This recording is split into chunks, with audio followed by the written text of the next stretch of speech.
Police remain inside the main post office facility investigating the situation, and for that reason they're not letting people even onto the property to drop off mail in the parking lot boxes. But other than that, things have calmed down a lot here. Police say no one was hurt. Live there, WSFA 12 News reporter Samuel King. And Sam, what kind of a reception is Kane getting? Well, Valerie, the doors opened here at the RSA Activity Center just about an hour ago, and already there was a large crowd that filed in here to see Herman Cain speak, and that crowd has actually grown over the past hour or so. News at 9's Samuel King is joining us with an update. Sam, a long road to recovery there.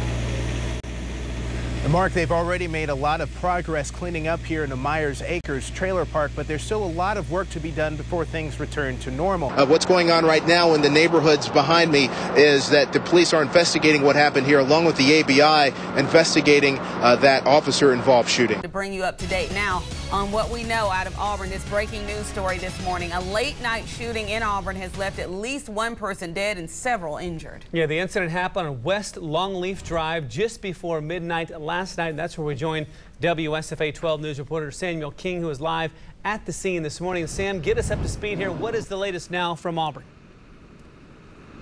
Well, what's going on right now? Police have been on this scene all night. We've actually seen a shift change. That's how long this event has been going on. It started at around 11 o'clock, between 11 o'clock and midnight, when the first calls of a mass shooting here at the University Heights apartment complex came in.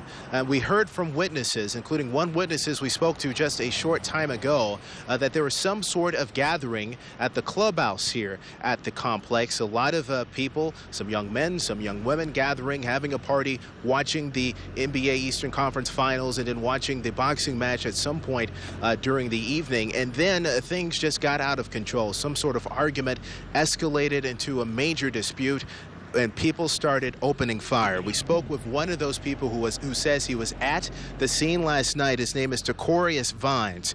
He was just very close to what was going on. He's very close to one of the victims, he says, and he describes what he saw when the shots began to ring out.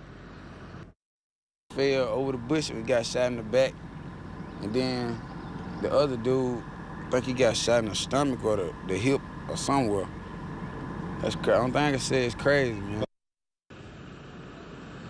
And a lot of people out here this morning still trying to process what happened last night. Witnesses say, and Tacorius Vines tells us, that whoever did this shooting left this scene here, and there was quite an extensive search in both Lee and Macon counties last night, and we're still trying to work on the status of them finding that suspect, the person who opened fire here last night. Police aren't confirming much, but they are confirming that there was a multiple shooting here with multiple victims, and as we're reporting, at least one person dead at this hour. Tanya and Jet, back to you. This rest stop along Interstate 85 has been turned into a way station as state and federal inspectors make sure 18-wheelers and other large commercial vehicles are up to code. Just making the motorists aware, making commercial vehicle operators and owners aware of the different safety measures that you must take when you're driving a commercial vehicle. In our investigation on 18-wheeler safety last month, we found driver fatigue as a leading factor in a number of accidents involving big trucks, and we found a large number of companies that exceed federal standards for driver fatigue. Commercial vehicle drivers, they're restricted, they're limited to the amount of hours that they can drive. And Department of Transportation personnel, they're looking at log books, and they're not just looking at log books, we're also looking at making sure the vehicle's in good operating condition. And troopers say it's often the little things like those log books or maybe loose bolts or leaking fluid that can make a big difference in safety on the roads. When you're dealing with a commercial vehicle that can weigh up to 80,000 pounds, and that vehicle loses its brakes, and they're traveling 50 miles per hour, then and they're involved in a crash, that could be something serious, and it's very dangerous. The sweep is not only happening in Alabama, but across the continent. Agencies in 3 countries are taking a close look at big trucks. Samuel King, WSFA 12 News, Montgomery.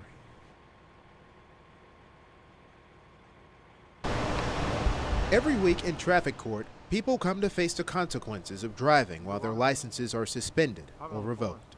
All of us in a situation, a lose-win situation, but the right thing to do is have your driver's license, nothing won't happen, and you have insurance, won't not happen. Jamal Garrett pleaded guilty to driving while his license was revoked. Court records show he had 4 previous citations for driving while suspended. We asked him why he continued to drive. Like I said, you know, you got to do what you got to do to get back and forth to work. And everybody don't, you know, everybody got cars in Alabama and Montgomery anyway, so, you know, catch me if you can. You know how it is, how everybody's attitude is, catch me if you can. Garrett paid his fine and agreed to go to driving school so he can legally drive again. A judge told this man, Benjamin Hampton, to stop driving or else. Hampton was sentenced to probation. In court, the judge said he had 12 previous citations for driving while revoked. Hampton told us he didn't wish to speak on camera, but said he accepted the judge's ruling.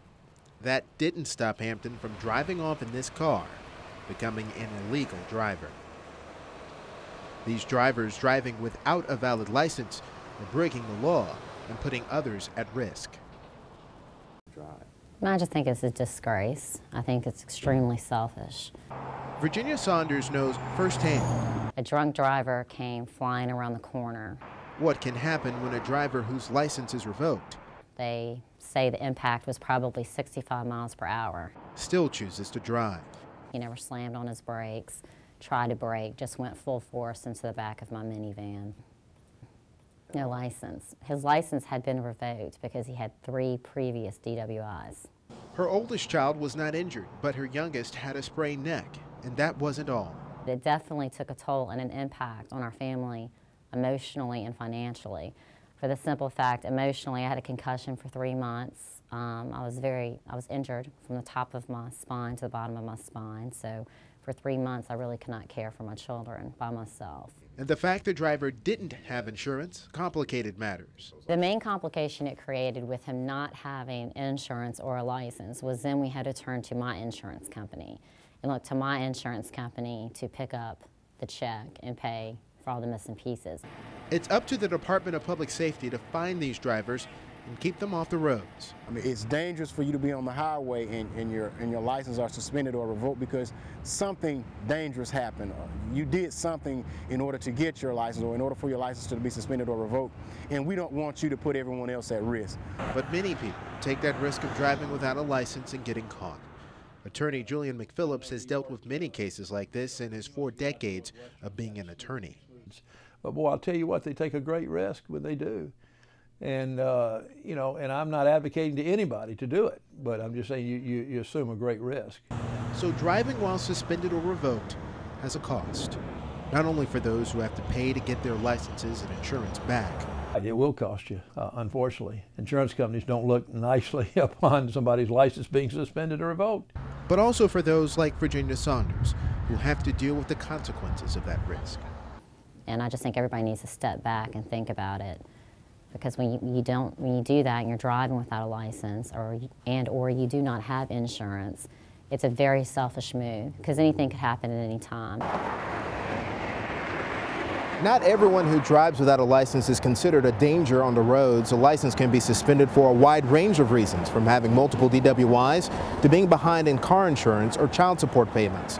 While lawmakers feel those who are truly a danger on the roads should not have licenses, they say it can be tricky to strengthen the overall penalties. That's because in many parts of this state, there isn't a comprehensive public transportation system. We'll continue to follow this story.